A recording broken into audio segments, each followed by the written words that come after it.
Hello, it's Jewel for Monday's Admissions from the Heart. If any of you have read my devotional on just last Sunday, then you already will know the story I'm getting ready to tell you. I'm going to read from Esther 1 through 8. This is what happened during the time of Xerxes. Probably pronouncing it wrong. The Xerxes who ruled over 120 provinces stretching from India to Kush. At that time, King Xerxes reigned from his royal throne in the citadel of Susa. And in the third year of his reign, he gave a banquet for all his nobles and officials. The military leaders of Persia and Media, the princes and the nobles of the provinces were present. For a full 180 days, he displayed the vast wealth of his kingdom and the splendor and glory of his majesty. When these days were over, the king gave a banquet lasting 7 days in the enclosed garden of the king's palace for all the people, from the least to the greatest, who were in the citadel of Susa. The garden had hangings of white and blue linen, fastened with cords of white linen and purple material to silver rings on marble pillars. There were couches of gold and silver on a mosaic pavement of porphyry, can't pronounce the word, marble, mother of pearl, and other costly stones. Wine was served in goblets of gold, each one different from the other. And the royal wine was abundant, in keeping with the king's liberality.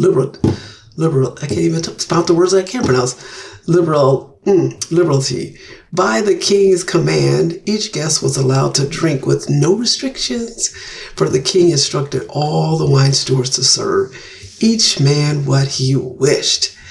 Wow, just think about this. This is a king. He got 120 provinces. I mean, it's huge. He got all this stuff, yet he has to display his majesty for 180 days. I mean, that's a lot of months. And then a 7-day banquet after that, just displaying his power, his majesty, how great and wonderful he is. He's the king. Everyone knows he's the king. Everyone knows he's got all this. So it's interesting that he had to go through this elaborate display of himself. And you think about that, we're like, wow, that guy is really like, oh no, really prideful, he's really whatever, arrogant, da. Yeah, he is, but you think about that, how are we the same way? Man, I just can't think about how many times, just my own self, I want to be in the limelight, just from something I've done, something I've said, something I didn't do, something, we all want that attention. And in this case, he had to actually force it out in case they didn't realize he was all that. He wanted to make sure. And sometimes we can do the same thing. So I know there's been times where I've been like, man, why didn't they recognize me for blah, blah, blah? Or why are they using me for blah, blah, blah? So it's like, we're all the same way. We all want that attention. It's just a matter of how we get that. I mean, is God enough? We can do things in private, and God will know that we did whatever it is he did, gave to the poor, did this and other, helped somebody else, spend time with them, gave money to whoever needed it, that kind of stuff. I mean, why do we need that accolade? But we do, because that's Satan. Satan just wants us to feel like we are the ones that's all that and not God. Because anything we do is because of God. He compels us to do certain things, and we shouldn't be looking for a reward or some kind of like we're investing into something and looking for some kind of dividend from that particular activity or behavior or whatever it is we did, but we do. So it's always fun to make sure we fight that. I fight Satan all the time because he always wants me to think I'm so Miss Wonderful and I should be getting more attention. I mean, even doing this darn YouTube, I was like, God, why am I doing this Monday's Admissions from the Heart every week?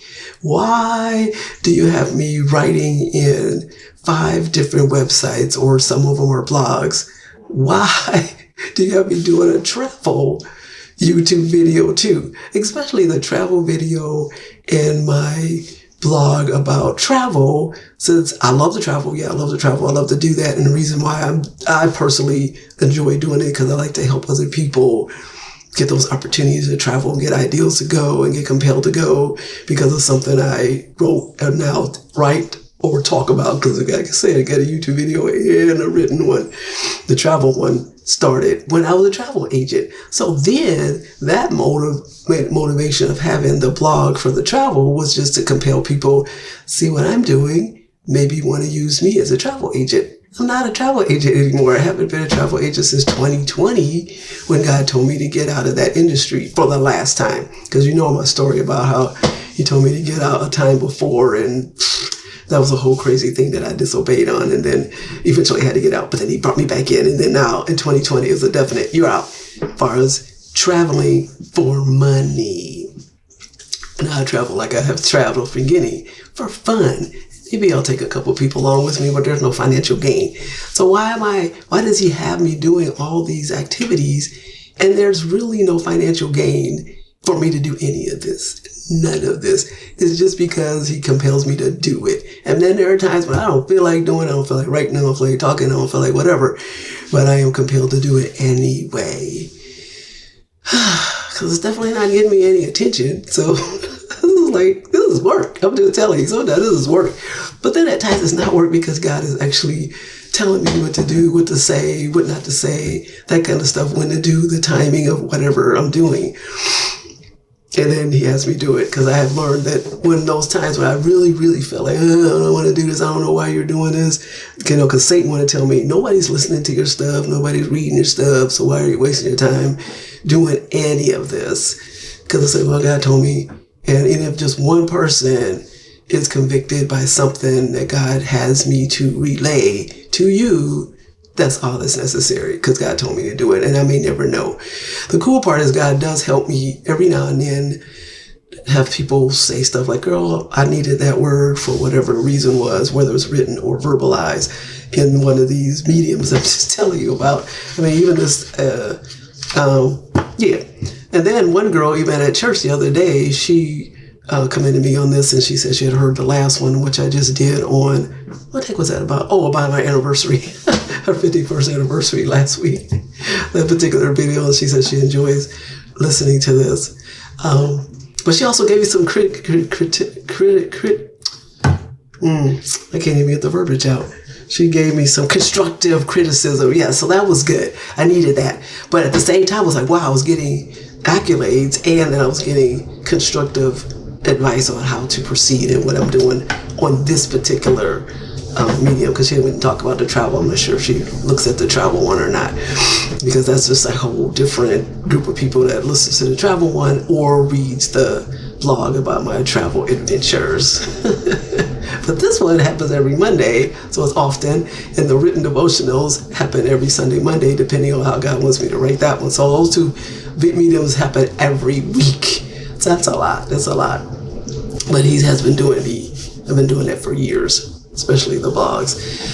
So thank you for even listening to me complain about or talk about doing this, because sometimes I'm like, yeah, why am I doing this? And then every Monday, because sometimes I don't have a thing to say, but God will give me something to say, like what you want me to talk about? Because I do that with the writing and the speaking. It's okay, what you want me to talk about today? Sometimes I have an idea of what I'm going to talk about in the future, because I know I'm getting ready to go through something. I'm getting ready to do this travel. I'm getting ready to do something. So I know, okay, there's going to be a blog related to that. There's going to be a YouTube video related to that. In fact, I have two things I still have to do on that anniversary trip. I still have to do the blog and the video for the San Antonio trip. So I got to still get that done, and hopefully I can get that done soon.